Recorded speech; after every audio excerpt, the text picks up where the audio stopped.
ప్రభుత్వ డిగ్రీ కళాశాల ఉస్నాబాద్ నందు మంగళవారం నాడు వినియోగదారుల క్లబ్ ఆధ్వర్యంలో జాతీయ వినియోగదారుల దినోత్సవంను ఘనంగా నిర్వహించారు. వినియోగదారులు చట్టాలు, హక్కుల పట్ల అవగాహన కలిగి ఉండాలని మరియు తూనికలు, కొలతలు, కల్తీ, సైబర్ నేరాలు మొదలగు విషయాల పట్ల అప్రమత్తంగా ఉండాలని కళాశాల ప్రిన్సిపల్ ప్రొఫెసర్ విజయగిరి భిక్షపతి తెలిపారు. 1986 వినియోగదారుల రక్షణ చట్టం అమలును పురస్కరించుకుని డిసెంబర్ 24 నాడు జాతీయ వినియోగదారుల దినోత్సవం జరుపుకుంటామని తెలుపుతూ, ఆధునిక కాలంలో సైబర్ మోసాల వలన నిరక్షరాస్యులు ముఖ్యంగా గ్రామీణ యువత మోసపోతున్నారని తెలిపారు. వినియోగదారుల ఫోరంల ద్వారా న్యాయం పొందవచ్చునని తెలుపుతూ వారి రక్షణకై ప్రభుత్వం కలిగిస్తున్న అనేక చట్టాల పట్ల అవగాహన కలిగించారు. ఈ కార్యక్రమానికి రీసోర్స్ పర్సన్ గా వ్యవహరించిన పందిళ్ల శంకర్ మాట్లాడుతూ, కల్తీ ఆహార పదార్థాల వల్ల ప్రజలు అనారోగ్య బారిన పడడమే కాకుండా విలువైన సమయాన్ని, ధనాన్ని వృధా చేసుకుంటున్నారని తెలిపారు.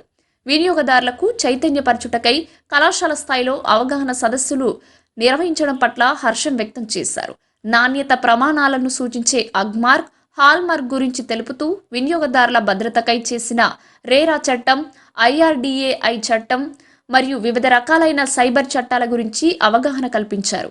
వినియోగదారుల క్లబ్ ఆధ్వర్యంలో విద్యార్థులకు క్విజ్ నిర్వహించి బహుమతులు ప్రదానం చేయడం జరిగింది. ఈ కార్యక్రమానికి సమన్వయకర్తగా వినియోగదారుల club coordinator doctor V Chandramouli వ్యవహరించారు. ఈ కార్యక్రమంలో కళాశాల vice principal doctor V Anil Kumar, doctor Balaraju, doctor Nainadevi, doctor Anitha, doctor Shabi Fatima, Vijaya, Sudha Madhuri, Rajyalakshmi, Lakshmi, Srinivas, Ramesh, Majeed మరియు విద్యార్థిని విద్యార్థులు పాల్గొన్నారు.